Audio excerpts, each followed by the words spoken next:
Start with our next talk. We got a wonderful broke-ass bitch up here. This is Duncan Manuts. Alright. Thanks for coming out to the official GrrCON troll. Just the fact that you guys are in the room, I fucking win.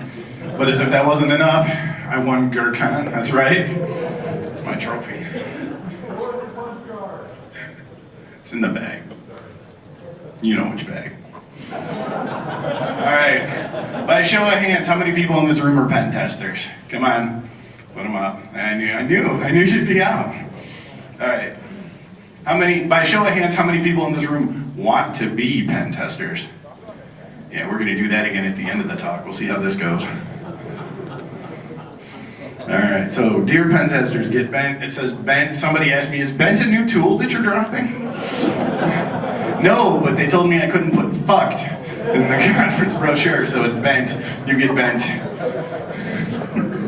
Alright, so who the fuck am I? I'm Duncan Manuts, exchange student from Deutschland. You can Google that shit if you're not already a Christian Slater fan. We'll figure that out.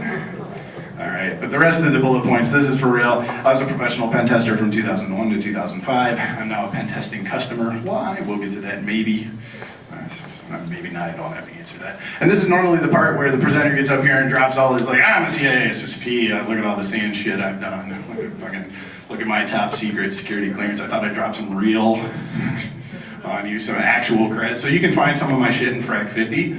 From 93 to 97, I was auto ops, pound hack, that's right. I had root, and I was one of like 200 people, by the way, who had root on the well back in November 94. If you don't know why that's important, Google that shit. That's right. No, seriously, man. Fucking John Markov's a dirty liar. All right. Now I have a real job, but I'm not lead. I don't drop O-Day. So that's kind of that. All right, so that's who am I? Why the fuck am I doing this talk? Well, I'm doing it for the kids. It's the best reason to do anything. All right, sorry to call those of you in the room kids who want to grow up and be pen testers, right? Whether you're young or old, we all have to admit pen testing is the sexiest side of this, but it's a real business, it's a real job, and you all kind of need to know that. I'm doing it for the customers. At the end of the day, lots of people in this room, if you're not a pen tester, you probably buy something from a pen tester. What are you getting for that? Well, let's dig into that, shall we? And then, of course, for the industry. Now, look, this is actually serious. This is what I want to do for a living. I wanted to do this since I was in high school. I wanted to do this. Get up here on stage and swear at a bunch of people who don't know why they're here. No, no, really, I want to do InfoSec, for real. Like, this is what I want to fucking do. So I'm up here trying to make a point.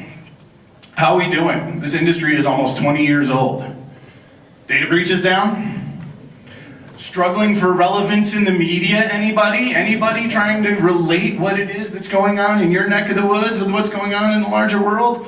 No, right, yeah, so how the fuck is that working out for you? I'm serious, right? InfoSec turned 20, and what do we have to show for it?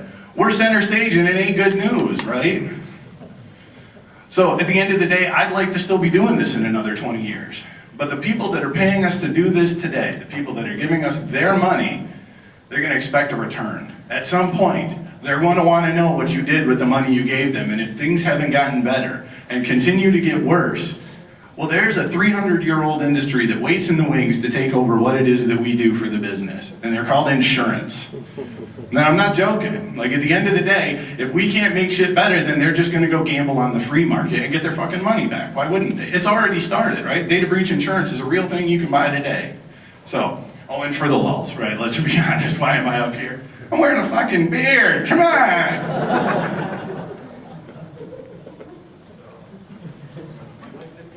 Take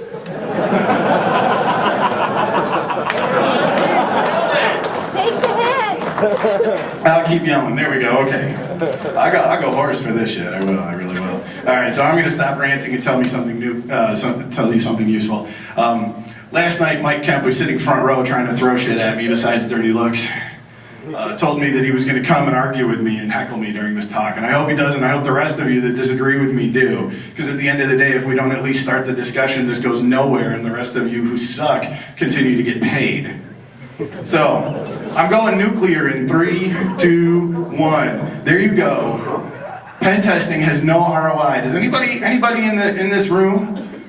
Anybody in this room know what happened in October of 2008? I know the pen testers do, because you all fucking bought Mercedes, right? 2008 was the deadline if you were a level 1 or level 2 to get your fucking pen test done for PCI compliance, right? My mic, okay, good. All right, well, so does anybody else know, right? There you go, 4 billion in losses in online commerce. 2008. Are you still messing with my levels? Or am I off? I'm on? Okay. Okay, so there you go, right? The worst year we've had is the year that everybody had to get a pen test, right? And so I know the rest of the QSAs in the room are going, oh wait, but look at the downtrend on the backhand side of that. Yeah, okay, fair enough. But I got this graph out of CyberSource, and the same article that they ran in early this year that compiled all the data from 2010 back to 2000 on online loss for online retailers as a result of credit card fraud from stolen credit cards, said that the real reason is that most online retailers have begun implementing anti-fraud checks at checkout. So they're catching stolen credit cards coming through the system on the retailer side. They're not preventing theft, right? Credit card numbers aren't getting stolen any less often than they were before. Shit, there's so many out there, people have stopped stealing them. The real reason that the number of credit card thefts have gone down is there's too many. Nobody's bought them all yet. Okay, so I know lots of people will tell you security ROI is unprovable. Well, no, it's unpredictable, but it's totally provable. Maybe over a single project at a single company, it's not provable.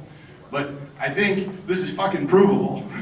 Right? The 1 year everybody was supposed to go out and get a pen test, they did, and it was still the worst year for credit card fraud losses in the history of the industry.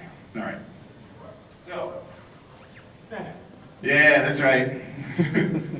How'd you like to be replaced by a piece of software, pen tester? Okay, so let's be honest, pen testing versus vulnerability scanning. Scanners are cheaper. They are. Scanners are more thorough. They are. They're dumb. I'll give you that. Right, a pen tester might find something, or might tweak something, or might do something custom that your scanner's not going to do, but commodity to commodity, I'll take my scanner up against your pen tester every day of the week. Also, yeah, most pen testers use scanners. They'll lie and tell you they don't. They will. Lots of them will swear up and down, especially the guys you catch presenting at DEF CON. No, we don't use scanners. Yeah, you use scanners. You do manual testing, but you use scanners.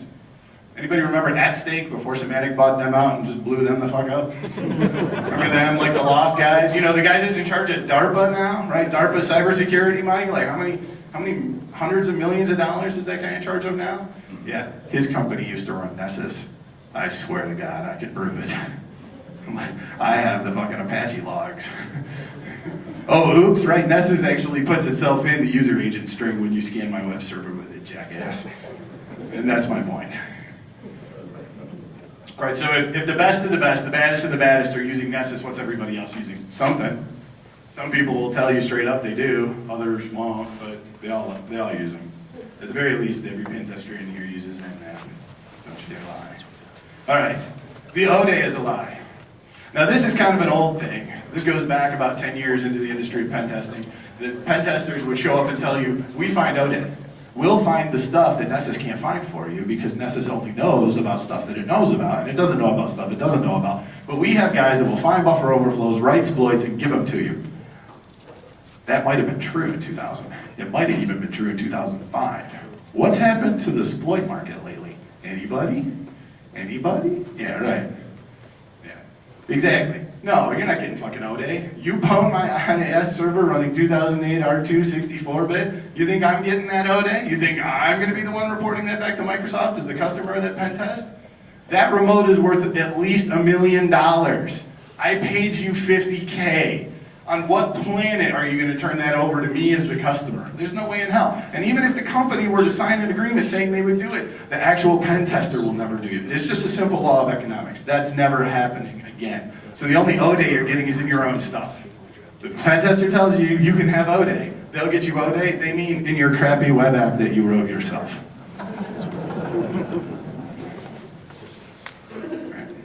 I'll give you an example. We had what I consider to be some of the more talented pen testers in the country take a run at our firewall a couple years ago. I mean, it was a bunch of stuff, but they came back and they're like, yeah, you guys don't have shit open. I know, but I need a report that says that. They're like, well, we've got a bunch of hours left and we're bored. Do you care if I fuzz your firewall? Well, maybe, but as it turns out, I have some HA shit, so you can pick the cluster that's not primary. You can pick the secondary. So like we'd have to fail over and fail over again before you get to this thing, and then I'll watch it and see if you knock it over. And they fuzzed it over the internet. And nothing came of it, but the thing that occurred to me about it, well, about 6 months later, and I'm not thinking that they actually found anything, but if they did, they found remote code execution in Checkpoint VPN 1. Right. You think they were giving that to me? Hell no. Right? You know, governments would kill for that exploit. I mean literally. I don't mean like, oh, I would so kill that. No, I mean like bullet in your fucking head, thank you for the code. Kill for that. So no, you're not getting ODA out of your pen testers. It's a lie. It's just it's leftover marketing shit that they continue to hype. Are they capable of finding ODA? Maybe, but you'll never know. Social engineering is bullshit. Let's just call it for what it is. The other name for social engineering is trying to con people into giving you access to something that they can't otherwise hack themselves. Right? So social is a straw man test. Why is it a straw man test? Because what are people doing when they're at work? What's your help desk guy's job? Anybody, shout it out. What does the help desk do? That's right, they fucking help people. So when I call and I'm locked out, what are they supposed to do? Fucking help me. That guy's paid to reset my password. Ooh, you beat the guy that was paid to do the thing you called him and asked him to do. Congratulations. So let me help you out. Let me save you the 5 to 10 grand upcharge that the next pen tester you talk to is going to want to give you for a social engineering engagement. It works. You're welcome. Somebody in your company is going to give up something that you wouldn't otherwise want them to give up. There's one valid use case for social engineering, and it looks like this. We have a specific set of authentication protocols for when you call up our call center and claim to be somebody. Call and see if you can work around them. That's it. That's the one. Anything else, right, is just information gathering or convincing people to do things that they are already incented to do. That's not an actual security test. Bullshit. Oh, you're calling bullshit on my bullshit. All right, I'd love to hear it. Drop it. Biggest value of social engineering is the training that people get. Right, user awareness. Oh, user awareness training. Okay, wait. So I'm hearing the training people get. You mean pawn? I don't have slaves. You're pawn. I just want to be clear. I don't want anything to do with your addiction, sir. All right. No. Back to your point.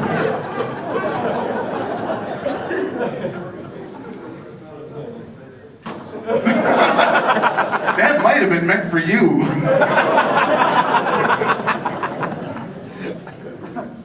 I still don't. I'm open to hearing the rest of your point, but I'm not sure I got it. I said I'm not sure I got your point. Have you ever been in social engineering? Probably. I mean. Somebody come face to face with you and explain exactly how they did it. Yeah. Okay. What was your thought pattern for the next 6 months? Oh, I didn't want to leave my house because you people creep me the fuck out. So the question was, what did you think after you got social and somebody explained it to you? Yeah, I was horrified and terrified. But so I get it. I will forever be able to take just about anything I can do in security and scare the crap out of somebody. But can I turn it into something that's useful and enforceable? Not enforceable. Okay. There's a difference between value and certification. What the fuck? There's a difference between value and certification. I couldn't agree more. CISSP. Okay. So anyway, I maintain, right, that the main reason that pen testers like to include social is because it always works, right? It works a hell of a lot better than any tiny number of ODA that they're still sitting on that they aren't holding, right? And if you're patching every month, you're probably beating them to the punch if you change your default passwords, right? But this always fucking works. So whiny asshats who hate to lose, that might be a theme. insider threat is bullshit. Right, the other name for insider threat is pen testing by bypassing all of your security controls, then testing your security. You've heard this, you've seen this. There's probably somebody in this room that's got one of these going right now. What'd you do? Well, we dropped a box on the inside of the network right here in the data center, and now we're scanning. Well, if you got in my data center, are you going to scan? You're the worst attacker ever! So again, whiny asshats who hate to lose. I mean, I'm sorry. Right, at the end of the day, right, if you want to know what's wrong with the stuff in your data center, you should scan it yourself. Okay, tools. This is the rule of tools. Lots of pen testers will sell you on the theory that we have access to. We have written custom stuff. We've got stuff you can't get. They're lying. And the reason that they're lying is because anything that they have that you can't either get for free because it's tied to some open source thing that they've already done, or they published it at a conference to get you to take their fucking webinar for the sales gig in the first place, they already sell commercially. Or it sucks and they don't want to publish it. And there's a lot of that. So when a pen tester tells you, we've got lots of tools, we've got lots of custom in-house stuff that we use that isn't available in the general market. Yeah, it's not available in the general market because they'd be humiliated to present it at a real conference. That's the rule of tools. Uh-oh, it's Pen Test John. It must be time for the Hall of Shame.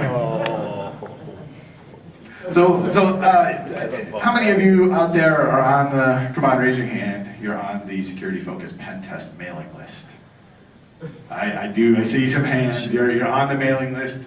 Boy, I hope you're not anybody I'm about to name drop.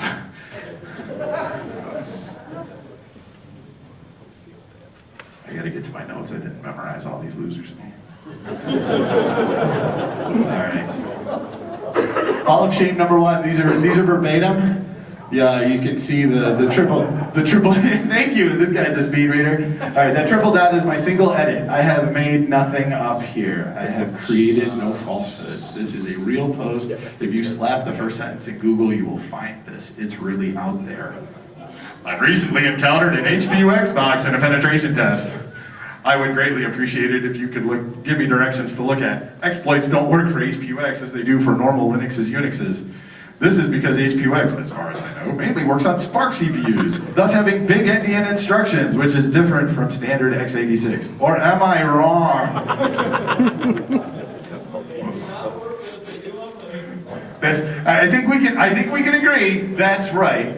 The Linux shellcode that you're trying to drop from Metasploit onto this HPUX box is not going to work in that way, and in that sole infinitesimal way is this man right. This man, by the way, is Philip Lockberger from Site Access Data Business. Just because he used his real name and his real company name. I mean, he did everything but drop his client, right? Which, by the way, what do you think? If we spent 20 minutes on LinkedIn, could we find him? Yes, we could. What's that? HPUX on SPARC? Yeah. Well, and yeah, the whole big endian thing, Linuxes, Unixes. Oh, by the way, I'm already being paid to do a pen test, and I don't know how to do it, but I'm going to go ahead and post this shit to the internet. Right? I mean, let's start with the number 1 way in which this clown is wrong. Right? Yeah. Yep. Yeah. So the next time you're shopping for pen testers, you might want to do a little name googling on this the mailing list archives for pen test. All right. Here's another one.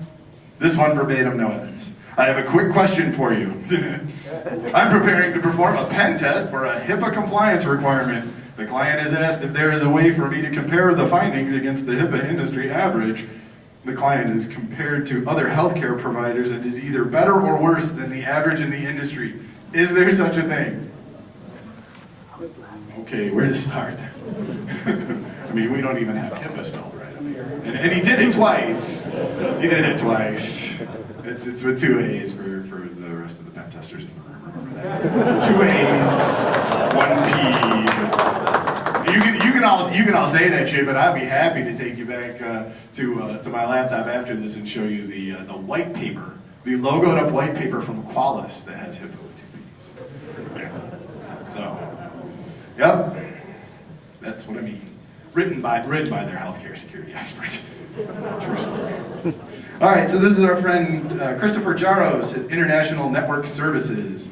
Right, and yeah, I mean, if you're at all familiar with HIPAA regs and how this works, I mean, HIPAA doesn't actually even require a fucking pen test. It doesn't. I mean, you might make that one of your controls and say that that's part of how you get certainty that you have security around your systems, but there is no such thing as a HIPAA pen test.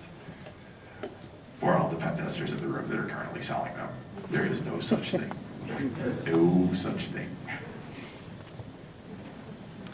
Okay. I was going to do an accent for this, but I'm not going to. But clearly, when this guy is typing, there's an accent. I will be evaluating two-factor authentication scheme in the next coming days. Is there anyone who can point me to some good resources on this? White papers, documents, anything. You getting the theme here? This is all shit that's already been sold and is being worked on by people who have no idea what the fuck they're doing.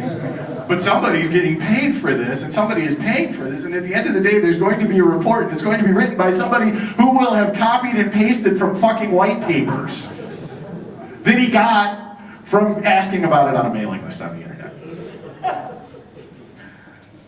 And this dude is MD Mufem Misi Ernst & Young. Yeah, that's right. Okay. It already did on somebody's fucking bottom line. Somebody paid for that. And what did they get? What did they get? Right, E&Y, so at least 100K. Yeah, they got soaked. Soaked wet. Well, hopefully they took them out to dinner first. Well, don't you sales guys do that? Take you out to dinner? I mean, that's no? What did you think I meant something else? Okay, so here's the thing about security focus mailing lists. They're administered by volunteers. The person who administers the pen test mailing list is a person named Aaron Carroll who works at IO Active. You guys know IO Active, Dan Kaminsky, Black Hat, crazy parties, DNSSEC, right? So Aaron Carroll is Amoeba, is a pen tester for IO Active, also runs the pen test mailing list. And this is Amoeba's website. Nice shot. So here's the thing about Amoeba's website. I grabbed this back in April. I checked this morning. It still fucking looks like this. So can you read this? Can you guys read this? Like these IP addresses. Who's actually on the wireless and not getting DOS? You want to who is this shit? I ordered just read the domain down here. So this is FireEye. Who knows what FireEye does? FireEye, anybody know who FireEye is? What they do? Okay, Rocky, yeah. So what does FireEye do? Sorry. Wow, I just got busted. All right, thanks, dick. His name's Richard. All right, so anyway, so this is amoebazone.com. This is Aaron Carroll's personal website. And what you will find is that Aaron has scraped all of FireEye.com's SSL web portals and put up logging pages, presumably as part of a phishing experiment for a pen test that IO Active is doing for FireEye. I mean, if there was such a thing. Or perhaps this is just personal. you never know, right? I mean, I didn't wear this hat in this morning, right? I'm sure Aaron can take his white hat off. So, right, and there you go, right? There's the actual code for the page. So, I mean, and essentially what it looks like I found is just sitting out there open on the internet on some shitty web hosting company is this guy's personal site that he was using to do a pen test against a major security software vendor. So even the elite are not immune from doing dumb shit in public. All right, pen test John again. It must mean it's time for another game. 200-page report, findings add value. Oh no, where have I heard that before? It must be time for Auditor or Pen Tester. That's right, everybody's got an internal auditor or an external third-party auditor. We already got boos and hisses on E&Y for their pen testing work. So I'm going to share with you some real findings from real reports that were really paid for in real American dollars. And I want you to tell me which ones were pen tester and which ones were auditor. Okay, we found SSH running on the default port. Is this an auditor or a pen tester? Auditor. Reverse engineer.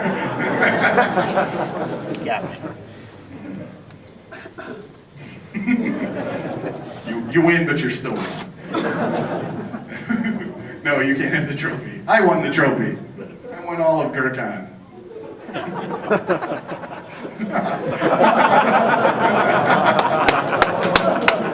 Security?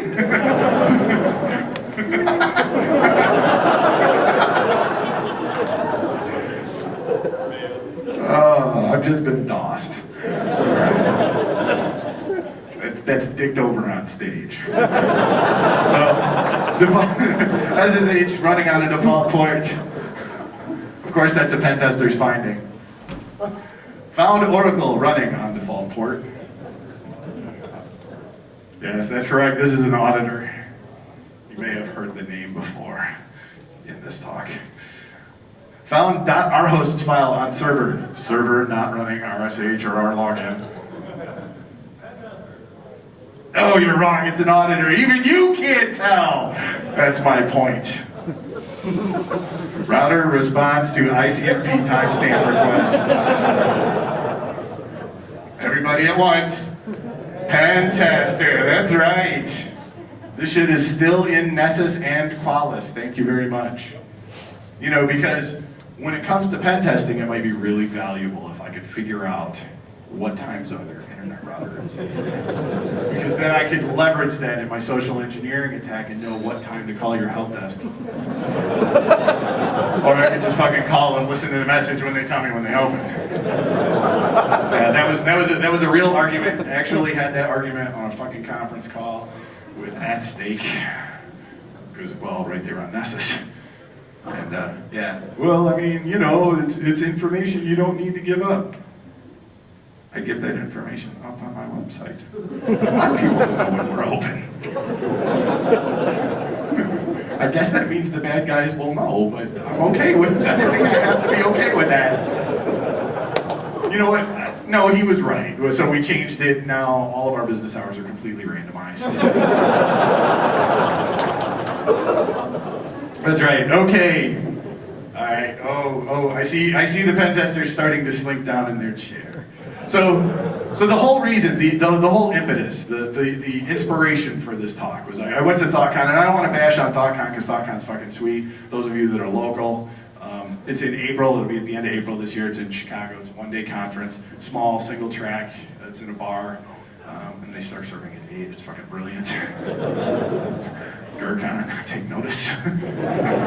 they serve at 8. All right. Oh, I did. I brought my own. You're absolutely right. So anyway, so ThoughtCon's rad, but this year there was a talk given by Rob Havel and Video Man. You guys know Video Man. He's one of the network dudes from DEF CON. And they gave a talk in which they like fucking whined about being pen testers. And it's just like, you guys have a job where you play in a fucking virtual treehouse for a living, right? I mean, you get to play hacker, right? I mean, it's from, you know, from the third slide, right, or the second slide behind the intro slide, you know, right? Oh, I could be a white hat and not go to jail, but still hack all day, right? I mean, that's your job. And they're whining about the business side of it. They're talking about like tools and competitors that aren't as good as them, and then they were bitching about scoping. Okay, so let's talk about scoping for a minute. Right, so when we're talking about pen testing, this is the business side of this talk. Scoping isn't really about scope, is it? It's about money, right? So yeah, you don't get a fucking blank check before you do dime number 1 worth of work or give me word 1 out of your report to just go do whatever it is you want to do until you're done doing it. Oh, but real attackers don't have scope. Real attackers don't send me a fucking bill either. I don't care how long it takes them. So understand, right? Scoping is actually, this is the most important part of the assessment. It absolutely is. Scoping is defining the work that's going to happen, when it's going to happen, and how it should happen. And it needs to involve a statement of goals. So the next time you're shopping, right? So by the way, who's bought a time and materials pen test? Yeah, I know. That guy fucking lost his job. And there's a reason for that. There's an absolute reason for that. All right. So there's 3 types of legitimate goals that you can set when you're going after a pen test and setting up your scope, right? One is identifying blended threat attacks. Scanners can't do this today. So this is the like, oh, we found SQL injection into a read-only database, but by the way, there was also a buffer overflow in the database itself, so we popped the OS and we kept going and going and going. I grant you, only a manual tester will give that to you today. Right? The SQL injection can be found by a scanner. The next three things that make the SQL injection into the who gives a shit brochureware site that turns it into a real compromise, you'll only ever get that today from a manual tester. So that's worth paying for. Identifying vulnerabilities in custom applications. And I'm not talking about web apps. I mean, I kind of am, but I'm not just talking about web apps, right? I mean, if you write stuff that you're going to have to expose to partners and things like that, right? SQL injection is not just for the PHP crowd. That shit works in C++ apps and VB apps and ASP.NET apps. Why? Because coders make well, no, they suck, right? They don't sanitize it. You didn't say I had to test inputs. You just inputs had to work. Who the hell types 500 A's? Those are high bit characters. They'll never come through. And developers think like that because we teach them to in college. Okay. And then finally, a red team test. If you've got live, like an actual incident response team, if you've got intrusion analysts, if you've got guys whose job it is to mine the wire because you're looking for real threats, a red team test is a good way to actually get a sense of what they get and what they don't get. And if you don't use an intelligent attacker, which is not all pen testers, but a reason nonetheless to pay for a pen test, then you're not going to get anything out of it, right? I mean, Nessus versus your intrusion analyst, if they can't find Nessus, fire them all now. All of them. Okay. But at the same time, right, why is scope such a hard piece of the puzzle, right? Because this is where customers get pwned for real. If you don't advocate for yourself, if you don't work out specific deterministic goals and the work that's going to be done to accomplish those goals, you're going to get fucked. You're going to get pwned. And remember, you're dealing with whiny asshats who hate to lose. Okay, so how to shop for pen testers? Well, get bios. Pick actual testers. Know who's going to actually test your shit before they start.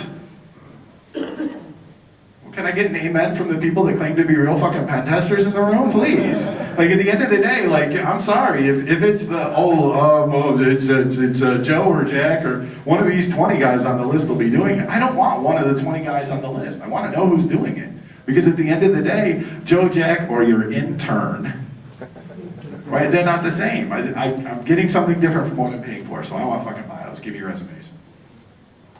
Never use Big Four auditors as pen testers. Do I need to explain that any further? Is there anybody in here who wants to define? No, man. I tell you, man. Deloitte did this awesome pen test for us, man. You wouldn't believe they dropped so much ODay they made it rain. You've never fucking heard that, and you never will. I'll tell you about the last pen test that I saw get performed by a Big Four auditor. It was a $200,000 engagement. $200,000. The scope was this city. Not the actual city government of Grand Rapids, but this city. That was the geographic scope. And it involved first-year CPA with no computer science courses. I met her. She was nice. Walking around with Kismet. And we got back for $200,000 an Excel spreadsheet showing us all of the web APs that she picked up at the commercial park across the road. That's what you get when you hire a Big Four company. I'm going to say don't use VAR integrator shops either. The reason that I'm going to say that is that at the end of the day, their best customers already have their best people. So you're either their best customer, in which case maybe you already know enough about the pen tester. I mean, you know, I won't say that there's no integrators that have a decent pen tester or two on team, but this is where the quality drops right off. They keep like 2 badasses on team if they're big. They keep 2 badasses on team and then a bunch of guys that want to learn this shit that are CCNAs. And I'm not knocking being a CCNA. Man, hey, somebody needs to get up in the middle of the night and fucking reboot my router.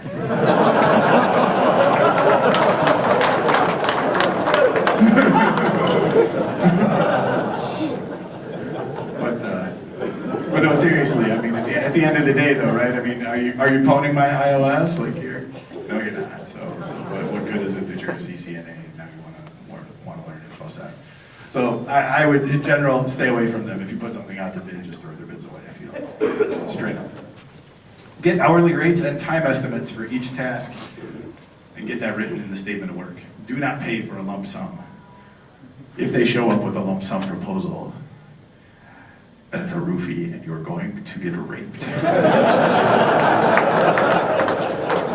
Point blank. You need to know what they're doing and how much it costs you, because at the end of the day, you may go back and you remember that scoping talk, it may have to change. At the end of the day, you may decide that the scope that you picked doesn't actually meet the goal that you want, and you want to know how much it's actually going to cost you. Some pen testers, but very few, will go ahead and just go, you know what, it's our bad for failing in scope, and we'll just eat the work. Very few. They're too busy. They don't have to do it, and they gotta eat. At the end of the day, they gotta eat and fly to conferences and write crappy Perl code and tell you that it's custom. They got all sorts of stuff they gotta do that they're not getting paid for, so they gotta make their money. So, but in all honesty, right, some level of accountability. Know your pen testers before you hire them, before you pay them dime one. Don't just go, oh yeah, I heard you did good, right? Customer reference calls. Customer reference calls go like this, don't they? Oh yeah, we hired them, it was great. They were done in 3 days. We got this beautiful report. All the executives loved it, and we haven't had a data breach. 6 months go by. Yeah, we got fucking Paul, man. And by the way, like, if you got a pen test done in 3 days, this is the same team that doesn't actually have a SOC. They don't have analysts. They don't know that they've been pwned. They don't know that their data's gone until they get a call from the press. So when they tell you they haven't had a data breach, that's what they know. All right, so that's the end of my troll. Bye, guys.